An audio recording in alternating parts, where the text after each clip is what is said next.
So from this week, I've decided to separate out the releases that are more upcoming over the next year or so and what are recently announced stuff versus the stuff that's released on a weekly basis. And the weekly basis videos I'll probably try to sort of release around on Monday, so it's kind of for the week ahead. And the first one up at the moment is for the Song for the Mute. This is the Adidas Adistar cushion, and I actually like this particular trainer. It's quite sort of neutral on foot and a nice comfortable sneaker, not the most squishiest of feelings, but if you're after something neutral and you like this particular silhouette, then it's definitely worth checking out. I'm not too much of a fan of this particular collab version though, just the colours aren't doing it for me.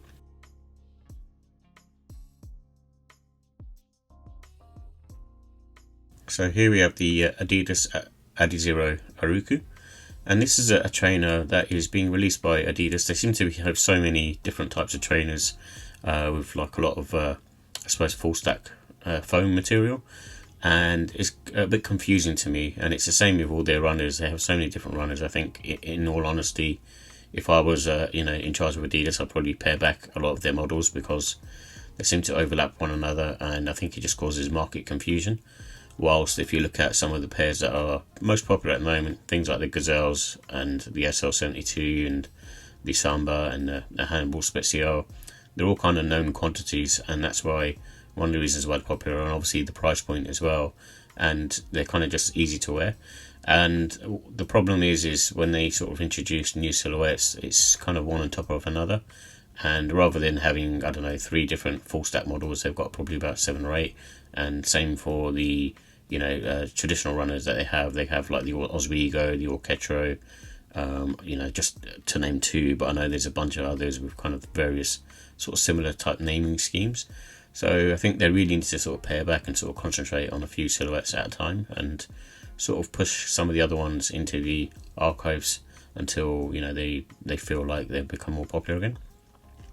But with this particular trainer, I'm not mad at it, but also it's not something that I would gravitate towards to grab.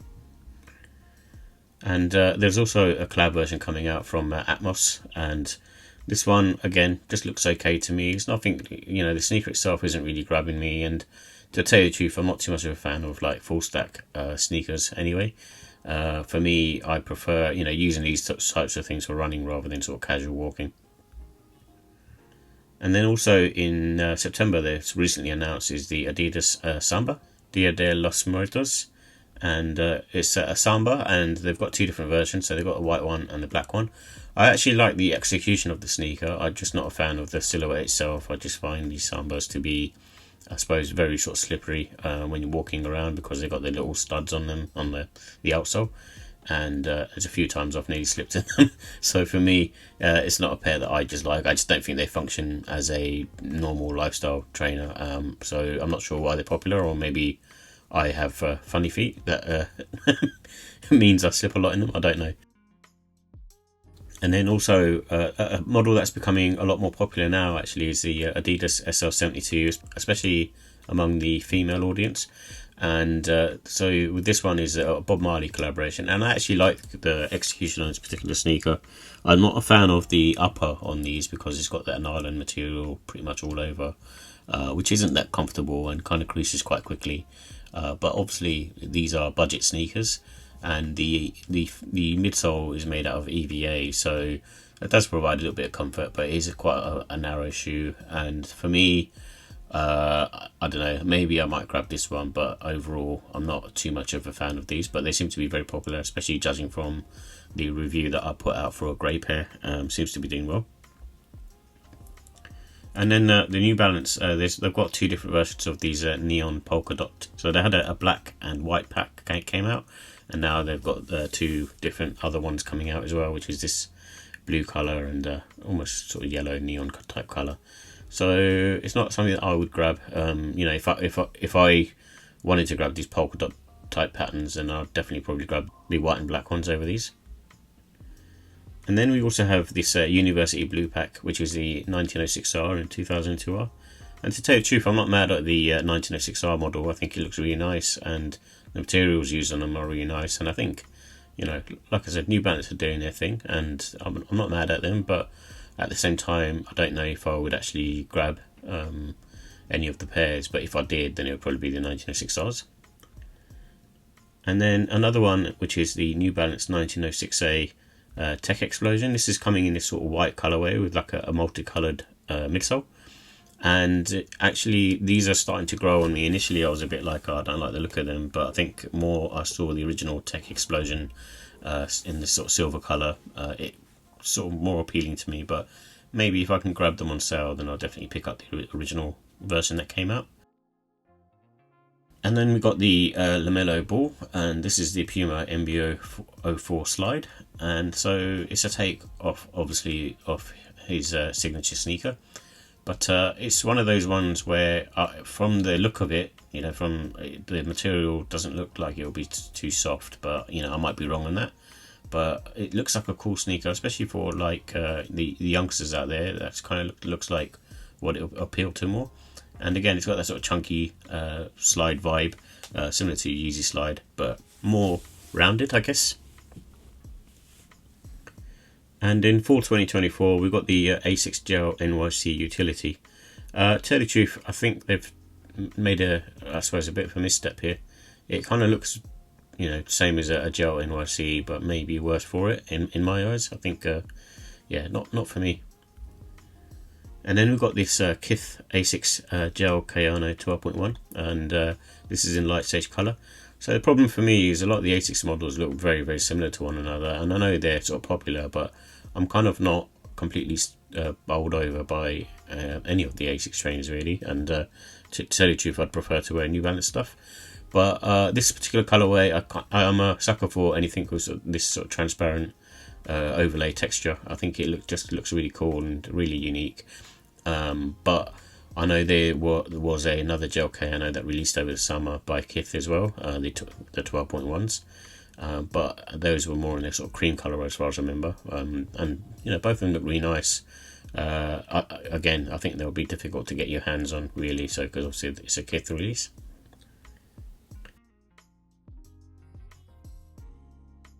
Jonas Wood, Salehi Bembury, Crocs, Pollux Clog.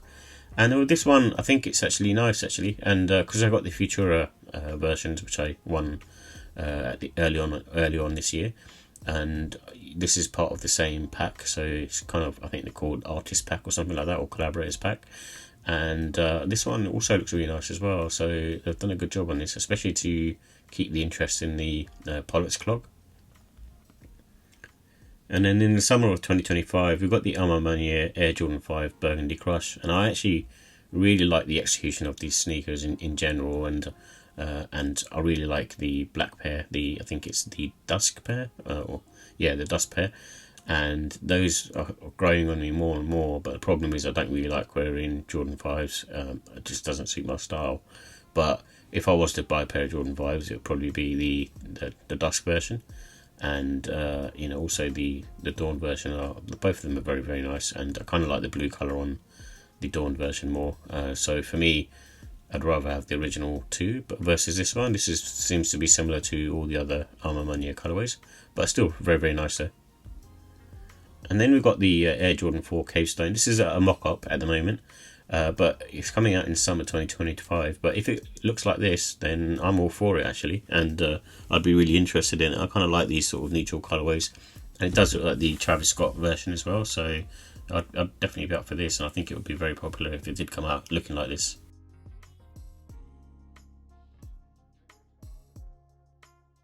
And then next up in summer 2025, we've got the Air Jordan 4 Shimmer Blue, and this one I'm not mad at. However, it's not something that I would particularly look to grab as well. It's a nice sneaker, but for me, quite plain, similar to the oxidized greens that I released this year, really, but still quite cool. And we have a lot of OG Jordan pairs that are coming out next year, which I feel will be quite expensive, and I feel also that they will be quite limited as well. So I'm kind of picking and choosing more on the Jordan model sides, and more than likely next year it'll be more OG models that I will tend to gravitate towards. And then something I'm not mad at is the Air Jordan 12 French Blue, which is re-releasing again, and it's a nice colourway, and very sort of run-of-the-mill stuff, just standard Jordan fare really. So they obviously need to wheel out a Jordan 12 or a couple of Jordan 12s every year, and this one seems to be a re-release. But nice colorway. I'm obviously a fan of blue colors, so it's for me it's a nice shoe, but not something I'd be copying. And then spring 2025, we've got the Travis Scott Air Jordan 1 Low OG Dark Mocha.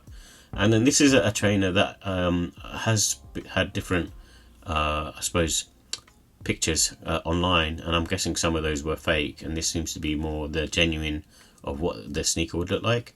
And judging from the photos, it doesn't look like it's that nice to look at, and I think it'll be one of those ones where if you see them in person, then it will be probably look nicer. And the materials on this does look like the star of the show. And again, if I want it for retail, I'm not going to be complaining, but is it something that I'll pay resale for? Probably not. And here we have the Air Jordan 4 RM Metallic Silver, and this is coming out holiday 2024, and I'm not sure, this looks like a mock-up to me, but if the upper is made up of leather, then that might be something worthwhile to take a look at, because usually these GR versions have more mesh materials around the upper. So for me, it could be a potential cop, because I do like the model itself.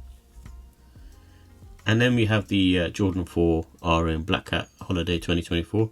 So this looks like the same as all the other GR versions that released. So it does have like the mesh upper on it. And for me, that kind of cheapens it. It's one of those trainers that you can't really go wrong in black, but not something that I would grab. And then one trainer that's probably surprised me actually, because the early mock-ups didn't look very nice, and if it releases like this, then I think it's pretty nice, and I think it'll be quite popular. The Air Jordan 6 Fire Red coming out in October, and yeah, I'm not mad at it. I think it looks very similar to any other sort of OG colorway, so from that respect I think it will be quite popular, and especially because there's not been that many Jordan 6 releasing over this year. And then we have the Air Jordan 17 Low UNC in August. This is coming out I think in the next week or so, and I'm just not a fan of the way Jordan 17s look, and for me they look very heavy and clunky on foot. So I know these are going to be limited number, so that's kind of what makes them resale value high, and for that reason they become popular, but not something that I would like to have, in all honesty. And then from Nike we've got the Nike Blazer Mid Rome.